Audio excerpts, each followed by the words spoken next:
Unahin po muna natin, sir, ano po ang reaksyon ninyo dito nga po sa naging desisyon ng COMELEC na suspindihin po ang proklamasyon ng Duterte Youth Party List kahit pa po 2.3 million votes po ang natanggap ninyo? Yes, thank you po for this opportunity, ma'am.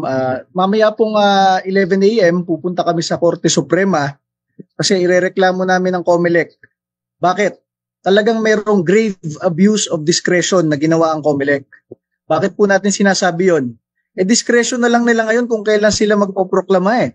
Nasa saligang batas at sa ating mga batas, kapag ikaw ibinoto ng taong bayan, duly elected, lalo na kami, 2 milyon ang boto namin, tapos na-canvas ng COMELEC, trabaho nila kung ilan ng magiging seat namin sa Kongreso, sila mag-identify, wala na silang ibang gagawin kung hindi iproklama ang ipinanalo ng taong bayan.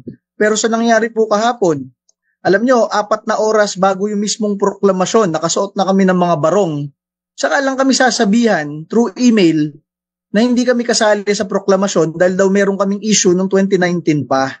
So, it is a very grave abuse of discretion para sa COMELEC na sila yung nagde-decide kung kailan ka ipoproklama